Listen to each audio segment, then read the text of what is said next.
our Q&A. What you got? I got one from my boy Chuck. Chuck, how far out from my pre-workout description videos? I'm almost done with the one on Rich Piana, and I'm almost done with the one for the pre-workout I actually purchase and mix together myself and use. So they ought to be out sometime by the end of this weekend. Both of those two, and then I'm moving on to, I think I got 4 more listed in my email by people that have asked. And it's, no, I mean, just so you know, it's no holds barred. Like, I will give you a little preview of the Rich Piana one. I think it's pretty fucking obvious, to everybody that watches my videos, that I am not a fan of Piana at all. I don't like fake weights. I don't like fake muscles. I'll fucking say it. If any of you are 5%ers, sorry. Not sorry. But realistically, the one I'm doing for him, it looks to be fucking fairly legit. But and I'll put something out about it, and it's going to be more than just that. I hate to give the video away, but and then the other one I got, just real quick, because Steve's had a few in a row. Yeah, go ahead. You guys ever plan on having a lifting competition? Maybe proceeds, donate the proceeds to starving kids or something. It'll be awesome. You know, Steve and I have a lifting competition nearly every fucking time I'm here. Very honestly, it's one of the reasons why I stop into Tiger Fitness, because nobody around me at the gyms I normally go to in Pittsburgh pushes me like I get pushed here. I'm used to being pretty much the heaviest squatter in almost every gym I go to, and I walk in here and I'm immediately at the fucking bottom of the totem pole. It's done wonders. We've never even talked about actually putting on like a lifting thing. No, I mean, you know, we push ourselves so hard naturally that, you know, the biggest thrill I get is helping other people that come train with you. Like, everybody on the internet thinks they train hard, and that's not a dig, okay? But until they train with somebody above them. So when Alan comes in here, I come in here, we got guys that are much stronger than us, guys that train at Westside, guys that have squatted 1,000 pounds. Yeah. So no matter where you're at, there's always somebody that trains harder or more intense or with a greater degree of forethought or whatever. So I don't really think about that as much. You know, I get a greater kick out of just helping other people. But I got to tell you, a good friend of mine, Rob Engelman, who is a power lifter, you want to talk about helping people out, you can go to my Facebook wall, scroll down a little bit. Rob is a power lifter. He got hit. A truck crossed the center line this weekend and hit him. And this dude doesn't have insurance. And he got seriously jacked up. One of the best human beings on the planet. And you can check out on my Facebook wall, scroll down, or go to GoFundMe and Rob's hospital bill assistance. Give him $5 or $10 or whatever you can. We don't need a competition for that. Just help a brother out. Yeah, I donated. I'm going to put that on my next YouTube video. I'm putting something about that too, because that's fucked up. I mean, apparently for what I read, the dude that hit him just watched him lay there and wouldn't even call 911 for his ass. Yeah, it was pretty Talk about somebody who needs thrown a beating. God damn. Yeah. All right, I got a question from Mark Betancourt. It says, do you want to gain more muscle? Mark, honestly, I've been doing this for 31 years. The only way I'm going to gain muscle is if I get on extreme amounts of androgens. Number one, I'm not going to be putting 2 cc's in my butt every week. Number two, I couldn't afford it. I'm about as big as I'll ever get, and I'm good with where I'm at. I mean, me and Alan were talking about this earlier. Being a big guy, we can pretty much walk anywhere, and people, we're not like 300-pound guys. I mean, I'm 245. What do you weigh? Like 228 right now. But guys leave us alone. That's big enough for me. Yeah. You know what I'm saying? Not to mention that, but like you anything when you push your frame past the genetic maximum, it's called a genetic maximum for a reason. Your body is designed to carry X amount of weight, X amount of muscle, X amount of tendon, X amount of bone. And your body automatically designs and your cardiovascular system and your respiratory system after that. So anytime you push your body past the genetic maximum, like that's why it's taxing. That's why I think the biggest I ever was, in the picture from everybody accused me of being on steroids, blah, blah, I was on like 255.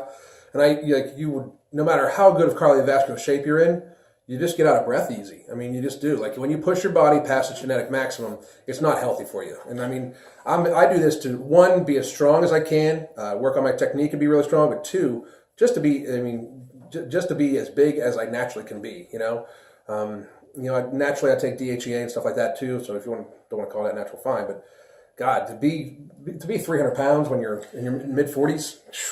I've done a lot of articles on longevity, and one of the things that one of the things you have to consider is that once you get over the age of 40, it doesn't matter if your body's carrying around muscle. It doesn't matter if your body's carrying around fat. Your body has to sustain a lot of weight. And you're seeing a decrease in hormones, your human growth hormone levels. It's harder for your body to repair and recover. So it doesn't matter if it's muscle or fat. Once you get over the age of 40, 45, or 50, 250 pounds is still 250 pounds. Your body has to sustain that. If you look at longevity statistics, and obviously there's not a lot of longevity statistics on bodybuilders over 240 pounds, but it's pretty grim. The body's just not built to sustain that kind of weight for long periods of time. So I don't want to push it. I don't really want to be 250 pounds or bigger. Actually, I'm trying to get to 220 just to increase my longevity. Yeah, I'll probably end up somewhere right around, I'll probably end up somewhere right around 215, which is where I normally float at when I'm thinner. But right now I'm trying to push some heavy weight. So I'll probably end up somewhere around 210, 215. And then if I go to that a powerlifting competition, I'll be able to eat like a fucking pig the week before, get to right to 220 and be full of energy and everything like that, not depleted, that sort of thing. So that's probably where I'll hang. You got a question? I got one. It's Andre Miller. Thanks again. I got a question. Go ahead. All right, I got a question from Jasmine. I trained Jasmine. What you doing? Hey, what you doing? Jasmine says, "Are squats the best for booty gains?"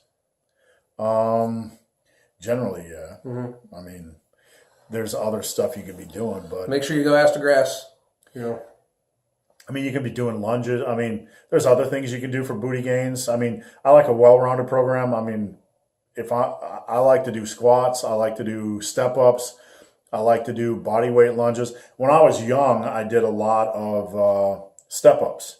Yeah, actually, in the WCW, there was this pro wrestler, I forget who it was. Bob Backlund. Back in the day, he used to do step-ups and step-ups and step-ups. And I started doing step-ups like it was Bob Backlund. Yep. And are you talking about wrestling? I don't know.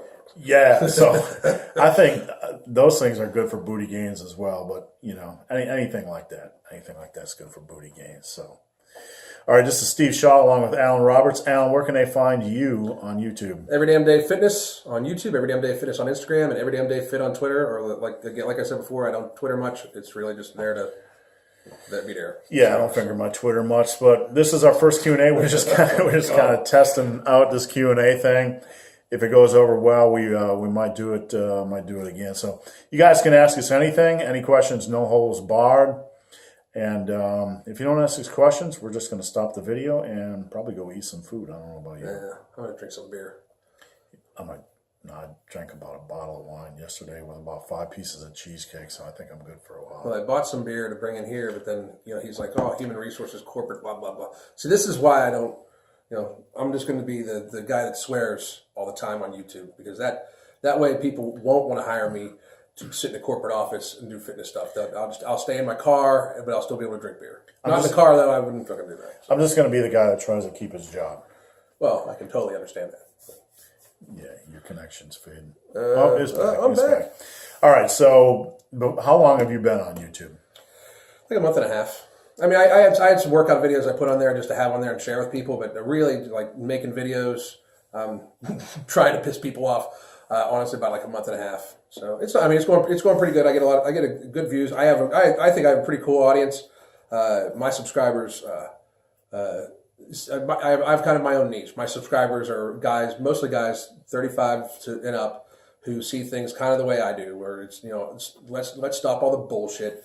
If I would ever have my own supplement line, it would be no bullshit. I would sell it for almost just like a % over cost, and that would be it. You know what I mean? Like this industry, the fitness industry is the problem with it is that it's a fucking industry. People forget that it's actually fitness. I mean, I think that's one of the things why I think you and I became friends is because you're out to help people. Everything like that. A lot of people don't see that out of my videos when they see just some dude, middle-aged bald guy screaming into a fucking phone over stuff that they think is ridiculous.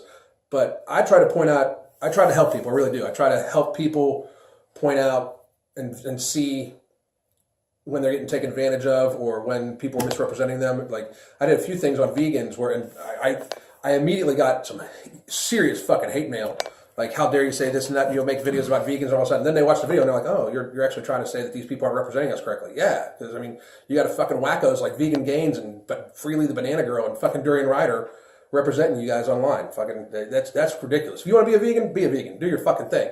But don't let people represent you. I mean, the first thing that people see when they look up vegan and fitness online are those three fucking idiots. One dude that looks like every serial killer ever. Durian Ryder looks like he eats human tongues. I swear to fucking God. Vegan Gains is an obvious and admitted psychopath.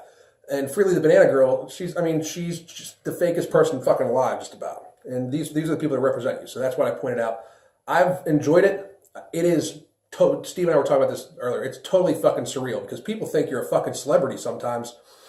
And like, I've had people be like, oh, I can't believe you responded back to my email. I can't believe you responded back to my comment. What the fuck else? I mean, people talk to me. I'm a normal fucking human being, you know? And I mean, half the people watching on my thing right now are literally friends I have from high school, so they're probably laughing their asses off right now. But, you know, I'm just a fucking dude.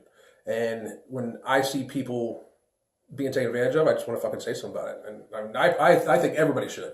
You know, let's get back to just it being fitness and people helping people, you know? Well, you know, one of the struggles I faced early on was, you know, I wasn't one of these super lean guys. You know, I've been into fitness my whole life, and you know, people need to understand that not everything in this industry is for the bodybuilder. I mean, for so long, all the supplements, all the articles, all the workouts, you know, they have a bodybuilder pinned up behind them. Yep. You know, I'm not from that world. I mean, I love muscle building. I love strength building. But my main priority is helping people change their lives, like losing weight, like having a better sex life, like being able to walk to the stinking mailbox without having a cardiac arrest. Oh, shit. You know, the body, whatever my personal goals are, you know, whatever I look like physique or strength-wise or whatever my personal endeavors are, that has no bearing on who I want to help. So... Man. I don't really care about the bodybuilding world. Honestly, I'm the least powerlifter on the planet. I don't really. No, you're not, because you got me sitting next to you. That's the thing. Like, I mean, that's a lot of people see the shit we do, and they're like, "Oh, goddamn, you're strong." For real, there was a dude standing in there earlier today that probably squats what Steve and I squat together. Right. I mean, that's true powerlifting. We're just some old dudes that lift weights. You know. I mean, we're powerlifters, but I think we're realistic that, you know, of where we're fucking at. I think that's a lot of times with bodybuilding. Bodybuilding is an illusion to a great degree. You know, somebody that looks enormous might only be 5'2" or 5'3". You know, I can tell you, there's been a lot of people that walk in here. This is not a dig at all, but it's just kind of putting things into perspective. There's a lot of people that walk in these doors, and you get a side by side with them. And like, damn, my arms make his look small. Mm-hmm. I mean, that's just the art of illusion. Yeah. So, guys, this is Q&A. This is Steve Shaw from the Massive Iron Channel. Alan Roberts from Every Damn Day Fitness. We'll be right back.